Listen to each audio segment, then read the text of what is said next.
बिस्मिल्लाहिर्रहमानिर्रहीम। बोलते कालम के साथ मैं आमिर रज़ा खान और मैं आपको बता रहा हूँ कि खलीजी ममालिक जो हैं बुरी तरह फंस चुके हैं। एक तरफ से ईरान उन पर हमलावर है और दूसरी तरफ से अमेरिका भी अपने मिसाइल जो है इन्हीं पर दाग रहा है। ये मेरी नहीं, अब से चंद लम्हे पहले रॉयटर्स की एक स्टोरी है और अमेरिकी मुहक्किकीन की तहकीक के मुताबिक बहरीन पर जो हमला हुआ वो हमला अमरीकी पेट्रियट मिसाइल का था, जिसे सेंटकॉम ने कहा था कि यहाँ पर जो है ईरानी ड्रोन लगा है। इसमें 17 जजीरा था, बहरीन का महाजा मोहल्ला था, जिस पर एक मिसाइल लगा था और इसके नतीजे में कई लोग अपनी जान से गए थे और बहुत सारा नुकसान हुआ था।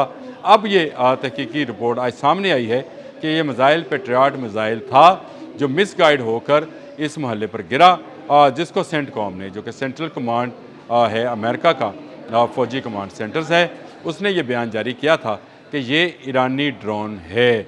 अब आपको अंदाज़ा हुआ कि रामको पर, सऊदी अरब पर जो हमला हुआ था उसकी आयल फील्ड के ऊपर, ये भी ईरान ने नहीं किया था और ईरान इसकी तरदीद कर रहा है। डिएगो गार्सिया पर जो हमला हुआ वो भी ईरान ने नहीं किया। बरतानिया ने इस पर एहतजाज किया तो ईरान ने कहा हमने ये हमला नहीं किया है। तुर्की पर जो मिसाइल गिरे थे उस पर भी ईरान का उसी वक्त जवाब आया था कि हमने इस पर मिसाइल नहीं गिराए हैं। तो इसका मतलब ये हुआ कि ताक ताक कर अमेरिकन जो हैं ईरान के नाम पर इन ममालिक को डराने के लिए, अपने साथ शामिल करने के लिए या इनसे पैसा कमाने के लिए वो इन पर मिसाइल दाग रहा है। और पेट्रियट मिसाइल तो अपनी रास्ता भटक नहीं रहे हैं, उनको भटकाया जा रहा है। अब ये कहा जा रहा है कि ये फ्रेंडली फायर में इतने लोग मारे गए, तो बहरीन के लोगों को अब समझ आएगी कि वो दोनों तरफ से मार खा रहे हैं। उनका अपना इत्तेहादी अमेरिका भी उन पर मिसाइल बरसा रहा है और उसके बाद ईरान भी जवाबन उन्हीं पर मिसाइल गिरा रहा है। ये वो अमेरिका की हिकमत अमली है जिसका वो पैसा बनाना चाह रहा है, यानी जिसकी वो कमाई करना चाह रहा है। और अब कह रहा है कि जंग जारी रखनी है तो 5 ट्रिलियन होंगे और अगर जंग रोकनी है तो 2.5 ट्रिलियन दें ताकि मैं जो हूँ अपने अखराजात इससे पूरे कर सकूँ। डिएगो गार्सिया जो बरतानिया ने देने से इनकार किया था उस पर मिसाइल बरसाए। तुर्की जो नेटो रुकन मुल्क था उसने अगर इनकार किया कि वो अपनी फ़ौजी क़ुव्वत जो है या अपने फ़ौजी अड्डे जो हैं अमेरिका को ईरान के ख़िलाफ़ इस्तेमाल नहीं करने देगा, उस पर मिसाइल गिराए। सऊदी अरब ने कहा कि वो अपनी सरज़मीन इस्तेमाल नहीं होने देगा, तो उस पर मिसाइल गिराए गए। मुत्तहिदा अरब अमारात पर जो ड्रोन हमले हुए उसमें इजराइली ड्रोन जिन्होंने शायद 136 की नकल बनाई और हमले कर दिए ताकि वहाँ के लोगों से पैसा बटोरा जा सके और वहाँ के लोगों को डरा कर इस जंग में मुलव्वस किया जा सके। अमेरिका रह रह कर ऐसे काम कर रहा है और अब आपके सामने है ये स्टोरी, इस वक्त खुलकर सामने आई है। अब से चंद मिनट पहले की एक कहानी है जो मैं बयान कर रहा हूँ कि बहरीन के महाजा महल्ले पर होने वाला, 17 जजीरे के महाजा महल्ले पर होने वाला हमला जो है वो अमरीकी पेट्रियट मिसाइल का था, जो ईरानी मिसाइल को रोकने के लिए तो नहीं चलाया गया था। किसके लिए चलाया गया था? ताकि बहरीन से मज़ीद पैसा और मज़ीद मदद जो है वो ईरान पर हमला करने के लिए हासिल की जाए। ईरान पर हमला किया गया, ईरान की आयल फील्ड पर हमला किया गया, जिसके नतीजे में ईरान ने भी बहरीन की आयल डिपो पर हमला किया और उसके डिसाल्टेशन यानी समंदर के पानी को साफ़ करके पीने के काबिल बनाने वाले जो उसका प्लांट था उस पर हमला किया था। अब समझ आएगी अरबों को कि यह अमेरिका दोहरी गेम खेल रहा है, इजराइल की डुगडुगी पर नाच रहा है और इजराइल जो प्लानिंग करता है वो मुसलमान हुक्मरानों के या हुकूमत के ख़िलाफ़ होती है और ख़ासकर अवाम के ख़िलाफ़ होती है। अवाम इस बात को जितना जल्द समझ जाएँ कि उनके हुक्मरानों ने जो है उनको एक ऐसी जंग में फंसा दिया जिसमें ईरान अगर हमलावर है तो उन पर और अमेरिका भी अगर हमलावर है तो उन्हीं पर है। इस जंग से जितना जल्द ये निकल जाएंगे अरब हुक्मरान उतना ही बेहतर है इनके लिए, क्योंकि ये जंग उनके लिए ख़तरे की एक ऐसी घंटी है जिसमें सबसे ज़्यादा नुकसान इन्हीं ममालिक का होगा। इन ममालिक को इनका जो पहला बयान आया था वो ये था कि वो अपनी सरज़मीन इस्तेमाल नहीं होने देंगे ईरान पर हमले के लिए।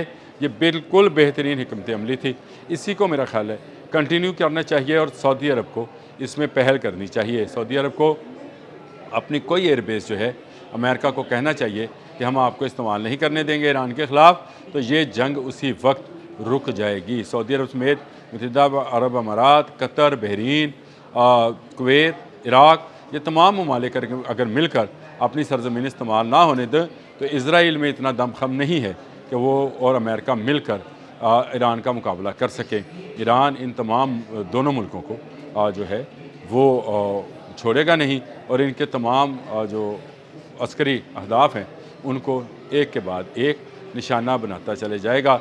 लेकिन अगर बहरीन, ओमान, कतर, सऊदी अरब, मुत्तहिदा अरब अमारात, कुवैत, इराक़, इन तमाम ममालिक ने अभी भी ये फ़ैसला ना किया, अबू धाबी भी इसमें शामिल है, शारजा भी शामिल है, ना फ़ैसला किया तो ये फ़ैसला जो है इनके लिए उलट पड़ सकता है।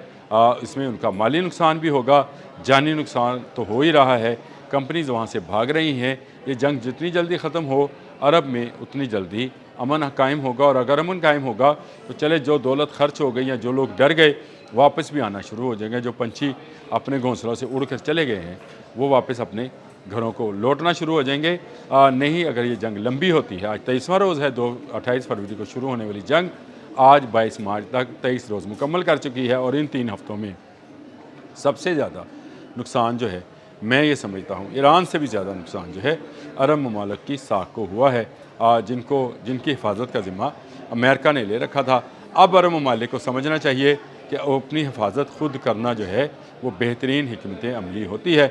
ईरान ने अपनी हिफाजत करना सीख लिया और पाबंदियों के बावजूद सीख लिया। ये तो आज़ाद हैं, और अगर मज़ीद आज़ाद हो जाएँ इस ग़ुलामी से जो अमेरिका उनके गले में डाल रहा है, इससे वो निकल जाएँ और अपनी दिफा के लिए कोशिशें शुरू करें, अपना साजो सामान बनाएं। पैसा इनके पास वाफर है, अफरादी क़ुव्वत मौजूद है, और बहुत सारे मुस्लिम ममालिक के लोग जो हैं इनकी फ़ौज में जाना पसंद करेंगे।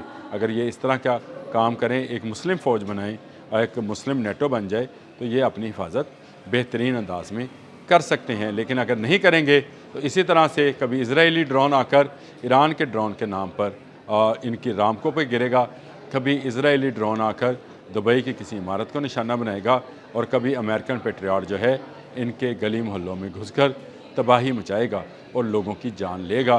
ख़तरनाक सूरत हाल थी। कुछ दिन पहले की ये स्टोरी थी, मैंने कहा मैं आपसे भी डिस्कस करूं। अखबारात और मीडिया में इस वक्त इस बात का चर्चा है कि आखिरकार अमरीकी महक़क़ीन मान गए कि उनका पेट्रियाट डी ट्रैक हुआ और वो बहरीन के एक महल्ले में जा लगा जिसमें लोगों की जान गई। अब मुझे बताएं कि क्या ईरान ज़िम्मेदार है इन ममालिक पर हमलावर होने का?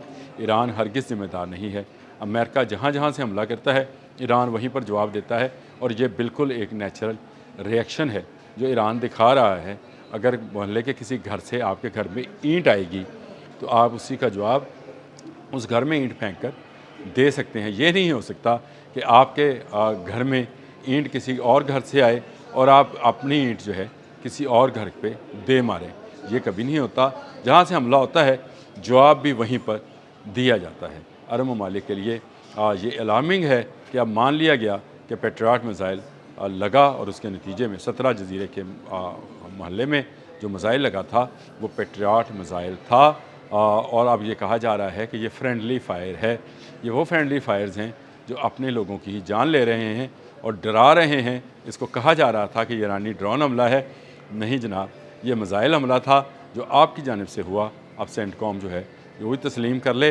अमेरिकी महक़क़ीन ने तो ये चीज़ साबित कर दी है। अब तक के लिए इतना ही। अल्लाह हाफिज़।